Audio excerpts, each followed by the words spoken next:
This mom was heavily pregnant, and it initially seemed like she was expecting twins. However, the doctors uncovered something truly astonishing.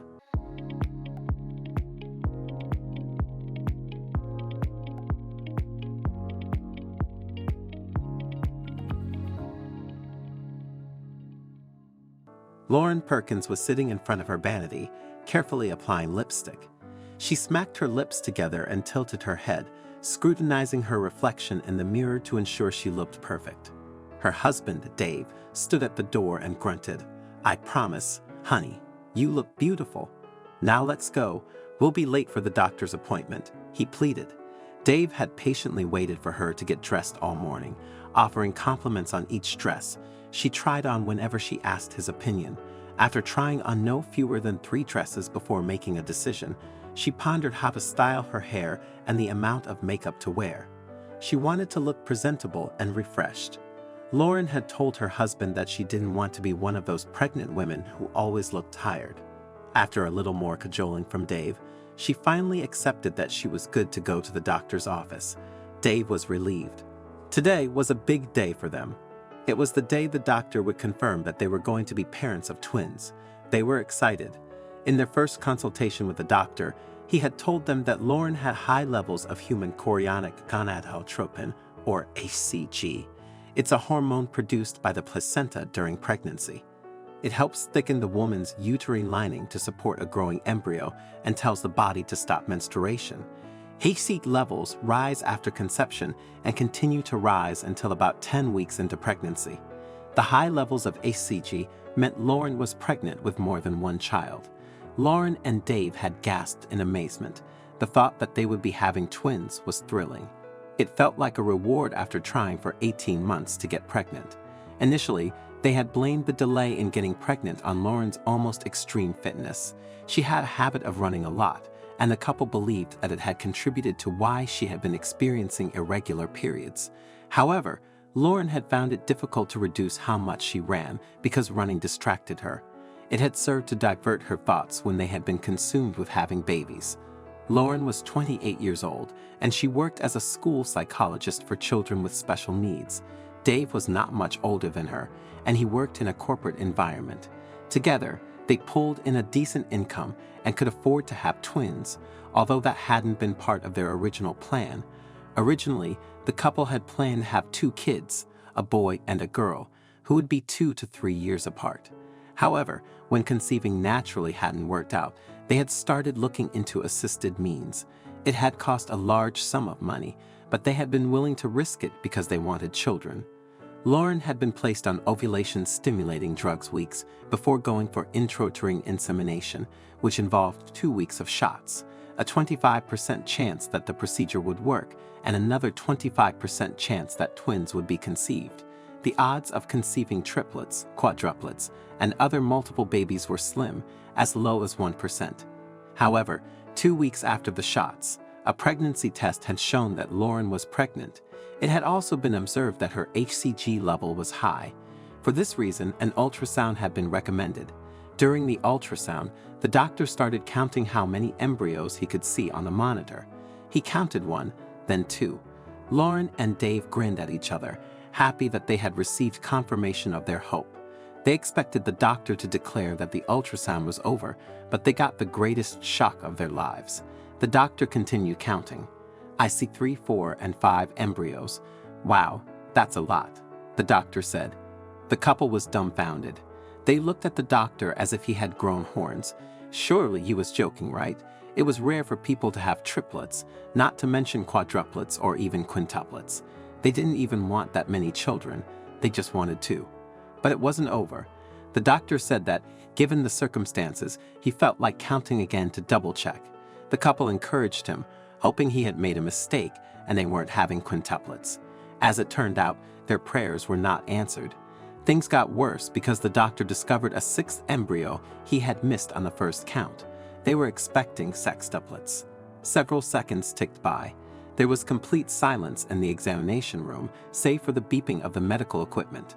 The doctor's jaw looked like it was about to hit the ground. It was the first time in his life he was witnessing a woman carrying that many embryos. As for the couple, they had mixed feelings. excitement that they would be parents, overwhelmed that they were having so many at once, and fear of many things going wrong. Lauren reached for Dave's hand and squeezed it. He kissed the back of her hand to assure her that he was right there and wouldn't leave her side. The couple drove home with a heavy heart. Would they really be having 6 children? They tried not to think about it because it felt a world away. Lauren wasn't even showing yet. A few days later, the doctor called them to return to his office. He had consulted with other OB/GYN doctors, and they had counsel for the couple. They went straight to business and told the couple about the option of selective reduction. It was a case where they could abort some embryos to give the others a better chance of survival, since 6 children were too many and would compete for nutrients and oxygen. The couple took a few weeks to think about it. During that period, Lauren kept staring at the sonograms.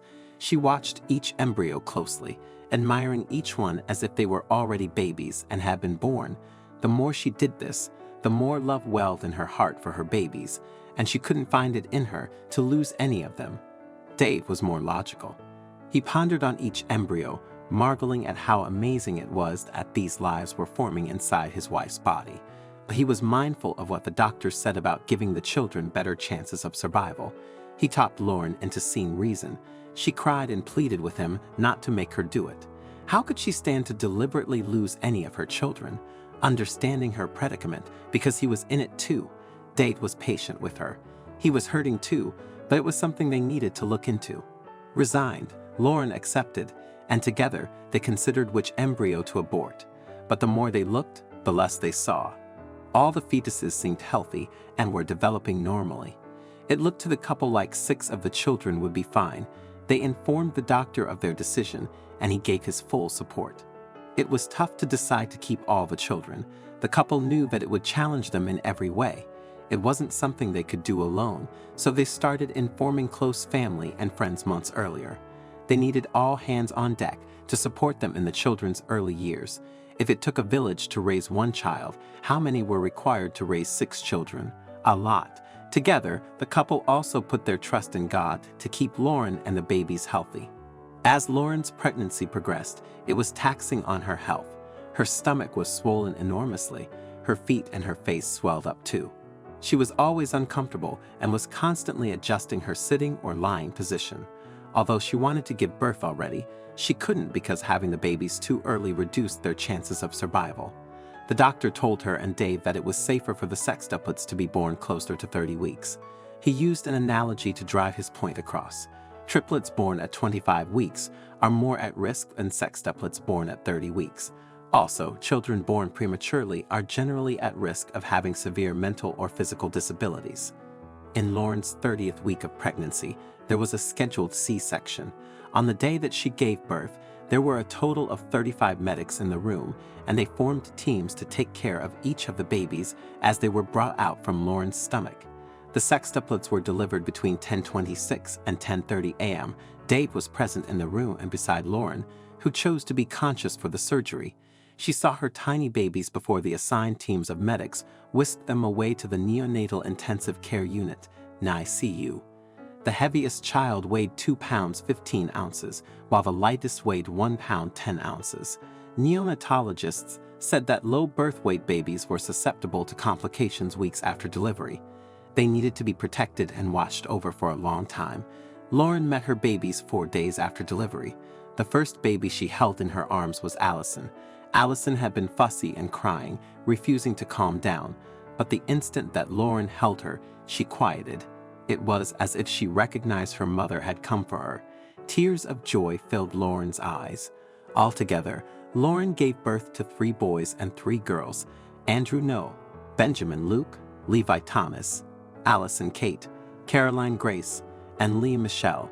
Lauren checked in on all her babies, and they were doing well, but doctors noticed something terrible. It was Leah Michelle. Her lungs and organs, including her brain, didn't fully develop, and she was barely hanging on to life. This happened because Leah had been buried beneath her brothers and sisters in the womb, so she had gotten the least nutrients and oxygen. The doctors were frank with the couple. Leah could be an invalid for the rest of her life and would live with her parents. Hearing this, Lauren stormed out of the doctor's office and angrily marched down the hospital passageway. The nurses jumped out of her way. People could sense her dark mood, and they turned away. Dave pursued her, but she was moving too fast. He was able to catch up with her when they were outside. Before he could ask what the matter was, she put her hands on her knees and screamed. From screaming, she broke out in wild tears. Dave gathered her in his arms and held on. He didn't know what to say that would make it better. In between hiccups, Lauren admitted she felt guilty for Lee's state. If only she had listened when the doctors had asked her to do selective reduction, there might be no Lee who would be suffering like this. Dave forced Lauren to look in his eyes, and he firmly told her that it wasn't her fault. She gave everything to give life to her babies, and that was one of the greatest acts of selflessness. Lauren crashed into his embrace and thanked him for saying that. Stroking her back, he told her that they would do their best and they would be fine. After 4 months at the hospital, the babies came home one after the other. La was the last. This gave Lauren the chance to recover and adjust so that by the time all her babies came home, she was able to care for them. She had a lot of help though. Family and friends were often around. Lauren and Dave developed the shift system so that those volunteering would know exactly what they were needed to do. Friends signed up to come and do feeding shifts in the middle of the night, give the babies baths, and do laundry. Lauren would wake up each night to prepare bottles for the next 24 hours. Then she'd set them in the fridge with labels so everyone could know which bottle belonged to which baby. This was necessary because the nutritional needs of the sextuplets were different. At one point, she was using 4 different types of formula milk. Volunteers were so generous they even brought Lauren and Dave dinner for an entire year. Many people also donated essential supplies. The formula was expensive and often finished rapidly. To cope, Lauren relied on second-hand clothes. She asked their friends for diapers when they threw baby showers, and on the children's birthdays, she asked for clothes and more diapers. Eventually, Lauren didn't have to buy diapers for the first 2 years. Although it was because she was so careful and limited the number of diaper changes, she managed to potty train the children. Although there were a few accidents and it felt like a nightmare, Lauren and Dave tried to soak in their children's childhood because it was the only time they would experience raising children. There would be no other first walk or first day at school. As the sextuplets approached 10 years old, they all adjusted. They went on trips, played soccer, swam, and biked, except Lee. She still didn't talk or walk and attended a school for children with disabilities. Lauren's experience as a psychologist for children with special needs helped her raise Lee. Lee's condition had a name, cerebral palsy. She often experienced musculoskeletal pain. On one particular night, Leah couldn't fall asleep because she was in deep agony and she couldn't cry out loud. She kept whimpering in pain and her face was covered in tears and sweat. It was one of her siblings who woke to pee that found her in that state and woke up everyone. Her siblings surrounded her, held hands together, and prayed for her. They cried with her and begged her not to cry because she would get better. When they were done, Lauren and Dave were already set to rush Leah to the hospital. Leah continued to undergo physical therapy and get all the help that the doctors recommended. Nothing looked like it was yielding results. It seemed as if she was stuck in a cycle of simply existing. Her siblings loved her to pieces, and it showed in how much they creatively found ways to include her in whatever they were doing. They brought her along on walks, trips to the park, and to the children's playground. They would carefully adjust her body on the slide and push her down. She loved it because she always smiled and would indicate that she wanted to keep going. It was true that Leah couldn't talk, but it didn't stop her from developing a unique way to communicate with her family members. She was always smiling, brightening everyone's day, and giving her 100% to enjoy life in the way she knew how. She even had a special swing, and her siblings would take turns pushing her on it. That always made her so happy. But one day, something extraordinary happened. Lev was propped up against a tree, watching her siblings play soccer in the backyard. One of them kicked the ball, and it landed right in front of her. As they moved to retrieve it, they were astonished to see Leah lean over and slowly pick up the ball. She attempted to throw it back to them, but it slipped from her hands and rolled a few feet away. After a moment of stunned silence, her siblings began jumping and shouting with joy. They rushed to tell their parents what had happened. It was a significant milestone for Lee, and everyone gathered around her to celebrate. This moment reignited the family's hope that Liam might one day defy all odds and walk on her own. Now 12, the sextuplets are closer than ever. Lay still hasn't been able to talk or walk, but she is a happy child, and she has 5 siblings and loving parents who are willing to give her the world. Her family isn't worried about her future. They are taking it one step at a time and hoping for the best. I'm really keen to know your thoughts on this story, so please don't hesitate to share your insights in the comments section below. If you enjoyed this video and found it engaging, I invite you to subscribe to our channel for more similar content. Feel free to share this video with your friends and family to spread the enjoyment. Take good care of yourselves, and I'm excited to connect with you in our future videos.